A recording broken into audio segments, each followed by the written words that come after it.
Hello mga kabiga, welcome sa aking vlog. At ang featured ganap natin this time is mamimitas tayo ng hinog na kamatis. Ito yung tawag dito, fruits over labor, dahil sobrang tinagal-tagal nating inantay na magkaroon ng ganitong mga produce dito sa garden natin. Ayan, umpisa natin dahil ngayon tinola tayo. Okay? Tinolang isda. Gamitin natin to kasi very fresh. Siyempre pa, organic na organic ang ating gagamitin na mga kamatis. Dahil ang gagawin natin ay siyempre yung maasim. Anong tawag dyan, Aero? Sour. Yes. Yan. Paasimin natin yung ating isda this time. Sadly, this one's the naked. Huwag yan. Ito lang. Yan pa. Oh, it's rotten. There's one right here. Yan. Putol mo ha. Pa.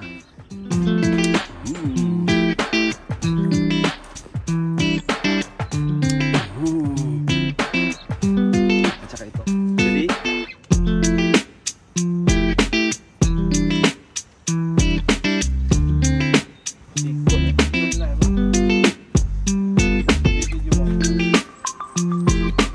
Courgettes.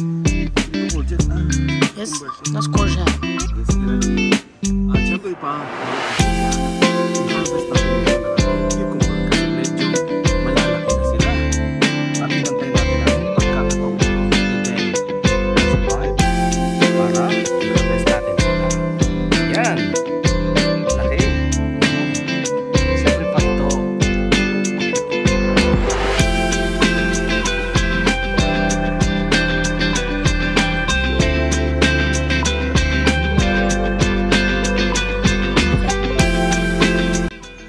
Hello mga kabiga, ito na yung ating tanglad o lemongrass. Ngayon mag-harvest tayo dahil nga sa nasabi ko kanina, magtitinola tayo ngayon. So gagamitin na natin ang ating lemongrass o tanglad para mas masarap yung sabaw at malasa at syempre pa masarap ang amoy. Diba? Yung aroma ng tanglad ay nakakadagdag pampagana sa pagkain. Kaya ito na, harvest na tayo. Ay, yan. Ayan, dalawa lang muna kasi madami na ito. Okay? Mga kabiga, alam nyo, mga Bisaya, hindi kumakain ng flower ng squash. Pero magmula lang nakapangasawa tayo ng Ilocano, natuto tayong kumain ng bulaklak ng kalabasa. Kaya mag-harvest tayo ngayon. Ayan. Ito. Saka meron pa dito. Ayan o. Sa ilalim. Tingnan natin. Ayan. Ito. Padami na dito.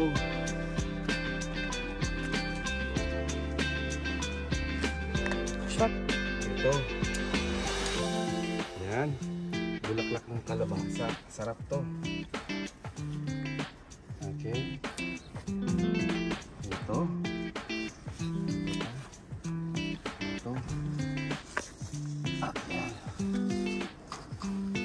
At alam niyo mga kabiga, yan in a matter of month, I think pwede nating harvest yan. Ngayon is young pa siya, kaya bawal munang pitasin.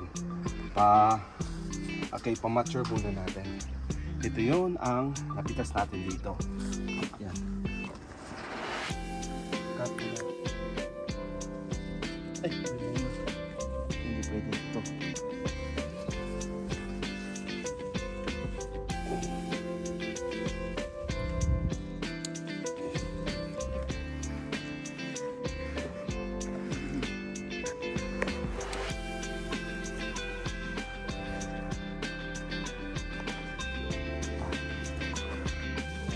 Yan.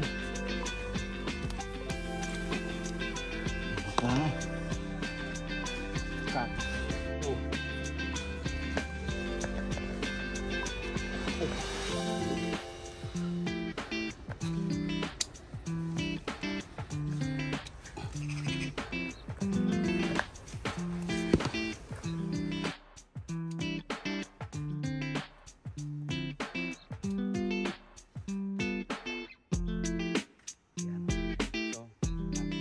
Mga kabiga, mag-harvest tayo ng leaves ng kamote. Ito yun. Boom! Nag-harvest na tayo last time, kaya medyo wala na tayong makukuha. Tsaka may sili din, oh. Ayan. Haluin na lang natin. Kasi, kapag hindi mo pipitasin, yung mga dahon niya, mag-winter na, mamamatay din sila. Sayang din, di ba? Kaya unahan na natin. Ayan yung ating mga pwedeng isahog sa ating isda. Next time, doon tayo aero. Ayan, oh. Ayan. Saka itong ano natin. Ayan. Ayan. Medyo naunahan na nga tayo ng mga insekto, pero okay lang yan.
Ito na lahat yung ating na-harvest today sa ating garden. At papakita ko lahat-lahat. Marami pa tayong i-harvest soon.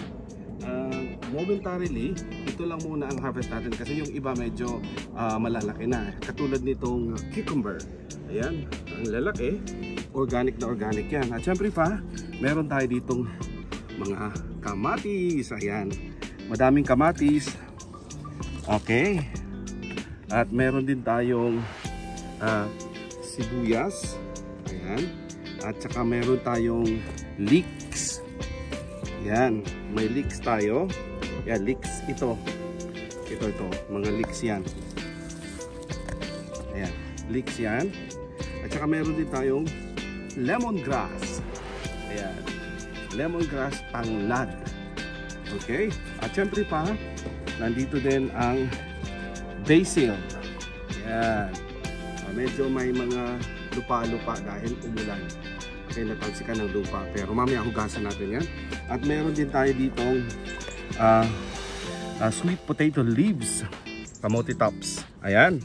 At nandito rin ang bulaklak ng squash. At nakahalo rin dito yung chili leaves.